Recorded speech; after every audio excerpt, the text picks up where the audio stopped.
स्वागत है दोस्तों एक और शानदार वीडियो के अंदर। आज के वीडियो में हम बात करने वाले स्विंग ट्रेडिंग के बारे में। आपने इसके बारे में बहुत सुना होगा और बहुत जनों ने आपको बताया भी होगा। लेकिन दोस्तों आज जो मैं स्ट्रेटेजी यूज करने वाला हूँ, जिस तरीके से बताने वाला हूँ, इसके बाद में आपको आई होप कोई दूसरा वीडियो देखने की जरूरत नहीं पड़ेगी। तो दोस्तों चलिए वीडियो को स्टार्ट करते हैं। वीडियो को लास्ट तक जरूर देखिए। सबसे पहले हम बात करने वाले कि हम आज कौन कौन से टॉपिक पे बात करेंगे। तो दोस्तों स्क्रीन के ऊपर ये वीडियो टॉपिक दिए हुए हैं कि आज हम बात करेंगे मीनिंग ऑफ स्विंग ट्रेडिंग। सबसे पहले कि स्विंग ट्रेडिंग का आखिरकार मतलब क्या है, उसके बारे में बात करेंगे। सेकंड टॉपिक की बात करेंगे what is holding period, holding period क्या होता है। थर्ड टॉपिक होगा हमारा व्हाई वी से स्विंग इज स्विंग, हम ये क्यों बोलते हैं कि स्विंग इज स्विंग होता है, क्योंकि इसके बारे में भी सबसे पहले चर्चा करेंगे। सेकंड जो टॉपिक होगा हमारा वो होगा why swing is best from intraday, मतलब जो स्विंग है वो इंटरडे से बेस्ट क्यों है, इसके बारे में चर्चा करेंगे। ये इन दोनों के अंदर मतलब मेजर डिफरेंस निकालेंगे कि स्विंग ट्रेडिंग वर्सेस इंटरडे, इसके टॉपिक के ऊपर बात करेंगे। नेक्स्ट होगा हमारा swing trading strategy. Swing trading की कौन कौन सी स्ट्रेटजी है, इसके अंदर कौन कौन से इंडिकेटर यूज होते हैं, इसके बारे में बात करेंगे। फर्स्ट यूज करेंगे हम रेजिस्टेंस एंड सपोर्ट, फिर वापस हम एक और यूज करेंगे moving average and convergence divergence. और अगला टॉपिक होगा हमारा स्विंग ट्रेडिंग इंपॉर्टेंट इंडिकेटर। इसके अंदर हम कौन कौन से इंडिकेटर यूज करते हैं तो इसके बारे में बताऊंगा। वो इंडिकेटर हो गए हमारे मूविंग एवरेज और उसके अलावा आरएसआई, ये सारे जो इंपॉर्टेंट इंडिकेटर होते हैं इनके बारे में आपको बताऊंगा। दोस्तों चलिए वीडियो को स्टार्ट करते हैं और वीडियो को लास्ट तक जरूर देखिए। और अगर आपको इन टॉपिक के बारे में जानने की इच्छा है तो इस वीडियो को देखिए, अदरवाइज आप इस वीडियो को यहीं पे स्किप कर सकते हैं। चलिए दोस्तों वीडियो को स्टार्ट करते हैं। दोस्तों स्विंग ट्रेडिंग को बेसिकली झूले वाली ट्रेडिंग कहते हैं। अब आप ये नाम सुनकर कंफ्यूज हो गए कि व्हाट झूले वाली ट्रेडिंग क्या होती है। दोस्तों इसे झूले वाली ट्रेडिंग होते हैं क्योंकि स्विंग का मतलब होता है झूला और ट्रेडिंग का मतलब होता है शेयर की बाइंग और सेलिंग करना। स्विंग ट्रेडिंग का मीनिंग थोड़ा सा फनी लगता है क्योंकि स्विंग का अर्थ होता है एक शॉर्ट टाइम पीरियड के रेंज में की जाने वाली ट्रेडिंग, जैसे 2 दिन, 7 दिन या फिर 15 दिन। इसे स्विंग इसलिए कहते हैं क्योंकि जैसे झूला एक डिस्टेंस रेंज में झूलता रहता है, उसी तरह दोस्तों वैसे ही हम स्टॉक मार्केट में की जाने वाली ट्रेडिंग एक टाइम पीरियड में बार बार होती रहती है। जैसे कि 2 दिन के पहले जो स्विंग हुई थी प्राइस, वही प्राइस 2 दिन के बाद में वापस होने लग जाती है। तो इस तरीके से झूला आगे और पीछे जाता है, उसी तरीके से जो शेयर मार्केट के अंदर जो चार्ट होता है वो भी ऊपर नीचे हमेशा जाता रहता है। यही दोस्तों मेन होता है स्विंग ट्रेडिंग। चलिए अब हम इसे आगे समझते हैं। चलिए दोस्तों अब हम बात करते हैं होल्डिंग पीरियड क्या होता है।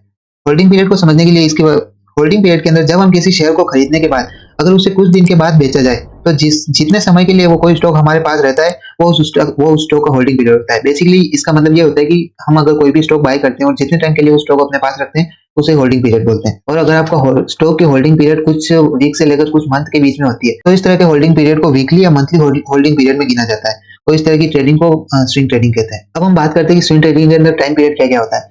बेसिकली 1 डे के अंदर अंदर अगर कोई भी शेयर की हम बाइंग और सेलिंग करते हैं तो उसको हम इंट्राडे बोलते हैं। लेकिन वहीं दोस्तों अगर 1 डे से ज्यादा होगी, मतलब अगर हमने स्टॉक बाई किया और 1 दिन से ज्यादा रखा तो वो स्विंग ट्रेडिंग की कैटेगरी में हो जाएगी। और वो कैटेगरी अलग अलग टाइप की होती है। अगर हम स्टॉक को 1 डे से ज्यादा या कुछ दिनों तक, जैसे कि 4 से 6 दिन तक रखते हैं, या फिर 1 सप्ताह से या कुछ सप्ताह तक रखते हैं, जैसे 1 वीक टू 4 वीक, या फिर 1 मंथ से कुछ मंथ तक, जैसे कि 1 मंथ से 3 मंथ तक रखते हैं, तो वो कैटेगरी हमारी स्विंग ट्रेडिंग के अंदर आती है। स्विंग ट्रेडिंग को कई नामों से जाना जाता है, जैसे इसको हम डिलीवरी बेस्ड ट्रेडिंग भी बोलते हैं, इसके अलावा शॉर्ट टर्म ट्रेडिंग भी बोलते हैं और वही स्विंग डे ट्रेडिंग भी बोलते हैं। अब हम बात करते हैं कि व्हाई वी से स्विंग इज किंग, हम मतलब स्विंग को किंग क्यों बोलते हैं। एक तरीके से ये है ना किंग ये है दोस्तों, क्योंकि ये ना इंटरडे से 1000 गुना बेस्ट होता है। इसके अंदर हमारे को लॉस मिनिमम होता है, प्रॉफिट मैक्सिमम हो सकता है। इंटरडे के अंदर बेसिकली दोस्तों जब हम कोई शेयर बाय करते हैं तो वो 1 दिन के अंदर ही हमें सेल करना होता है। लेकिन वही स्विंग ट्रेडिंग के अंदर मिनिमम टाइम हमारे को 1 दिन तो रखना ही पड़ता है। अर्थात जब हम आज हमने अगर शेयर कोई बाय किया है तो वो हमें 1 रात तो रखनी पड़ेगा, उसके बाद ही हम उसको बेच सकते हैं। ये स्विंग ट्रेडिंग होती है। और ये जो टाइम पीरियड होता है वो मैंने आपको बता दिया है। इसके अलावा दोस्तों अगर हम बात करें तो स्विंग ट्रेडिंग के अंदर प्रॉफिट जो होता है वो पर ट्रेड के ऊपर हमारे को 5 से 10% का प्रॉफिट हो जाता है। ये आपको सुनने में छोटा लग रहा होगा, लेकिन दोस्तों अगर आप स्विंग ट्रेडिंग को डेली करते हैं तो 5 से 6% प्रॉफिट बहुत ज्यादा होता है। तो दोस्तों स्विंग ट्रेडिंग इंटरडे से एक बेस्ट ऑप्शन। हमने ये तो बोल दिया कि स्विंग ट्रेडिंग इंटरडे ट्रेडिंग से बेस्ट होती है, लेकिन ये बेस्ट क्यों होती है, चलिए इसको समझते हैं। जब आप स्विंग ट्रेडिंग करते हैं तो आप एक पर्टिकुलर प्रॉफिट जब तक नहीं होता है तब तक आप इंतजार कर सकते हैं। लेकिन दोस्तों इंटरडे ट्रेडिंग के अंदर आपको उसी दिन खरीदना उसी दिन बेचना पड़ता है। तो इसके अंदर सबसे बड़ा प्रॉफिट ये होता है कि आप अपने हिसाब से उस जब तक आपका प्रॉफिट अचीव नहीं होता है तब तक इंतजार कर सकते हैं और स्टॉक को होल्ड करके रख सकते हैं।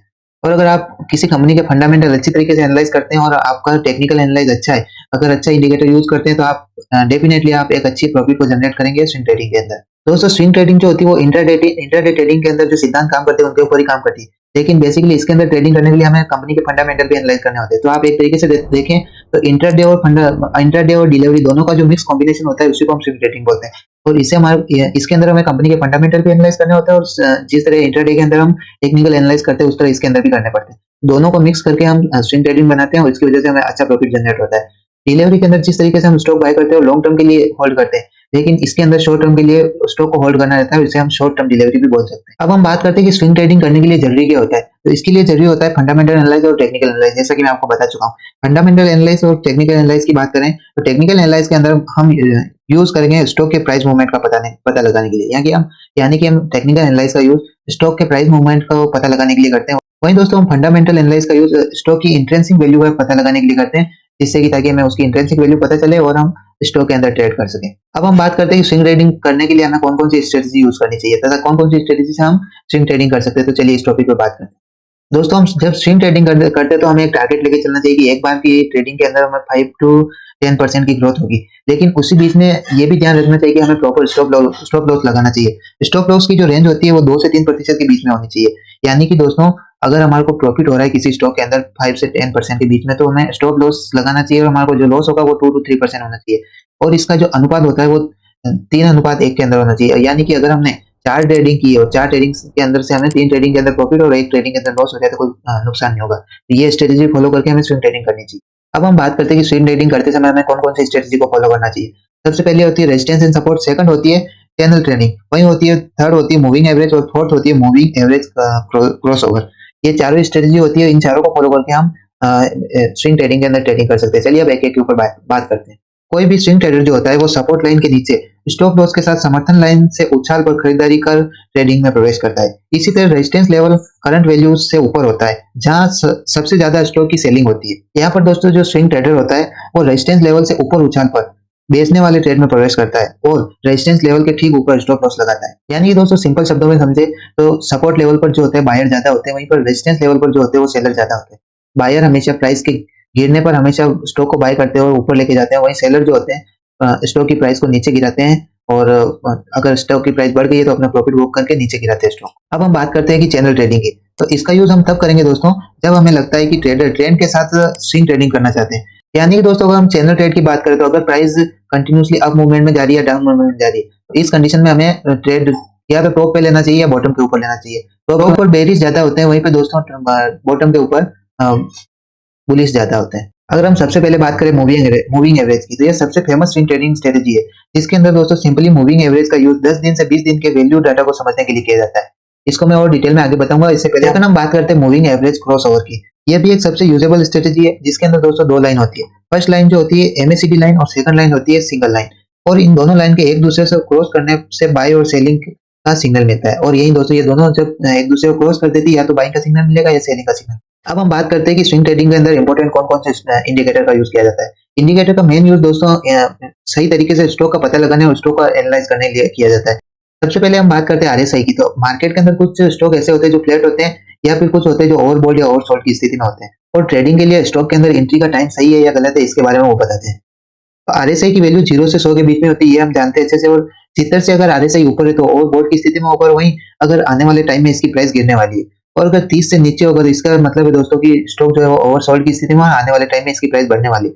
और अगर इसकी रेंज 50 के आसपास है तो ये बिल्कुल फ्लैट वाली कंडीशन के अंदर होगा, इसमें ना तो प्राइस बढ़ेगी ना गिरेगी। अब हम बात करते हैं विजुअल एनालाइजिंग इंडिकेटर की। तो ये जो इंडिकेटर होता है हमें मार्केट के अंदर कुछ पैटर्न दिखाता है, जो हमें मार्केट के अंदर सही टाइम पर सही स्टॉक को बाय करने के लिए एक राय देता है, और कब उससे बाहर निकलना है और कब अंदर जाना है उसके अंदर हेल्प करता है।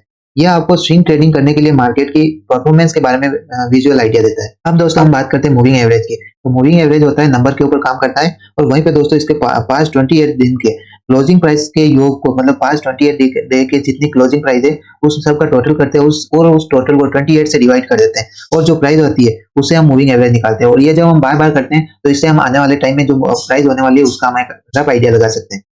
दोस्तों अगर करंट मार्केट जो वैल्यू है वो अगर मूविंग एवरेज से कम आती है तो इसका मतलब मार्केट जो है वो गिरा हुआ है और उसके अंदर मंदी आई हुई है। वहीं पे दोस्तों अगर मूविंग एवरेज की जो प्राइस है आती है वो करंट प्राइस से ज्यादा आती है, तो इसका मतलब मार्केट के अंदर बायर ज्यादा है और आने वाले टाइम में मार्केट के अंदर प्राइस बढ़ सकती है। तो दोस्तों आने वाले वीडियो के अंदर मैं इन सब की स्ट्रेटेजी, जो ट्रेडिंग के लिए जो स्ट्रेटेजी यूज की जाती है, जितने मैंने बताया आपको, सपोर्ट और resistance, channel trading, moving average crossover, इसके अलावा स्विंग ट्रेडिंग इंपोर्टेंट इंडिकेटर जो बताया जैसे कि आरएसआई, विजुअल एनालाइजिंग इंडिकेटर और मूविंग एवरेज इंडिकेटर, इन सब के बारे में डिटेल से अलग अलग वीडियो बनाऊंगा। तो अभी आप इसकी चिंता बिल्कुल मत कीजिए, हम आगे की वीडियो में इसके बारे में चर्चा करेंगे। और इससे पहले हम बात करते हैं स्विंग ट्रेडिंग के इंपॉर्टेंट टिप्स की। तो दोस्तों स्विंग ट्रेडिंग के अंदर हमें सबसे पहले प्राइस एक्शन पे ध्यान देना चाहिए और सेकंड बात करें तो होल्डिंग पीरियड, आपने कितने टाइम के लिए स्टॉक को होल्ड कर रखा है, ये सबसे ज्यादा इंपॉर्टेंट रखता है क्योंकि यही आपको प्रॉफिट और लॉस का कारण बनता है। सेकंड हम बात करें तो स्विंग ट्रेडिंग में आपको हाई लिक्विडिटी वाले स्टॉक को चुनना चाहिए, जिसके अंदर लिक्विडिटी ज्यादा है उस स्टॉक को चुनना चाहिए। और वहीं पे दोस्तों फ्लैट मार्केट के अंदर ट्रेडिंग करने से बेटर है हमें कि उतार चढ़ाव वाला जो मार्केट होता है उसके अंदर ट्रेडिंग करनी चाहिए, यानी कि दोस्तों जिसका ग्राफ लगातार ऊपर और नीचे जाता है उसके अंदर ट्रेडिंग करें। इसका बेस्ट एग्जांपल दो तो क्रिप्टो करेंसी का, तो उसकी जो प्राइम मूवमेंट होती है, चार्ट का मूवमेंट होता है, वो हमेशा अप डाउन रहता है। स्विंग ट्रेडिंग के अंदर हमें 60 मिनट या फिर वीकली चार्ट का यूज करना चाहिए। स्विंग ट्रेडिंग के अंदर बेसिकली हमें 60 मिनट के चार्ट या फिर वीकली जो चार्ट होता है उसका हमें बेसिकली मेन यूज उसी का करना चाहिए। और वहीं बेसिकली हम टेक्निकल तरीके से स्विंग ट्रेडिंग हम तभी करते हैं जब स्टॉक जो होता है ट्रेंड और करेक्शन के बीच में रुक जाता है। जब स्टॉक की प्राइस ट्रेंड और करेक्शन के बीच में रुक जाती है तभी हमें टेक्निकल एनालाइज करना चाहिए और फिर नए ट्रेंड की दिशा में आगे बढ़ना शुरू करना चाहिए। ये सही टाइम होता है स्टॉक के अंदर एंट्री करने का, यानी कि अगर स्टॉक एक ट्रेंड और करेक्शन के बीच में रुक गया है तो हमें स्टॉक के अप मूवमेंट या डाउन मूवमेंट का ध्यान रखना चाहिए और वो किस दिशा में जाएगा इसको एनालाइज करके हमें उसके अंदर या तो स्टॉक को बाय करना चाहिए या स्टॉक को सेल करना चाहिए। अगर मैं इस वीडियो के कंक्लूजन की बात करूं तो कंक्लूजन बस इतना ही है दोस्तों कि इंट्राडे ट्रेडिंग और स्विंग ट्रेडिंग में से जो स्विंग ट्रेडिंग होती है वो सबसे बेस्ट होती है। और अगर आप यहाँ तक वीडियो देख ही लिया है तो मेरे को लग रहा है वीडियो आपको अच्छा लगा है। वीडियो अगर अच्छा लगा है तो वीडियो को जल्दी से लाइक कर दीजिए, शेयर कीजिए और चैनल को जल्दी से सब्सक्राइब कर दीजिए। हम मिलते हैं ऐसे ही किसी शानदार वीडियो के अंदर, तब तक के लिए बाय बाय। और दोस्तों कल का जो वीडियो होगा उसके अंदर मैं बीटीएसटी और एसटीबीटी यानी बाय टुडे सेल टुमारो या सेल टुडे बाय टुमारो उसके ऊपर चर्चा करूंगा, तो आप उस वीडियो को जरूर चेकआउट कीजिए क्योंकि वो बहुत ही इंपॉर्टेंट होने वाला है।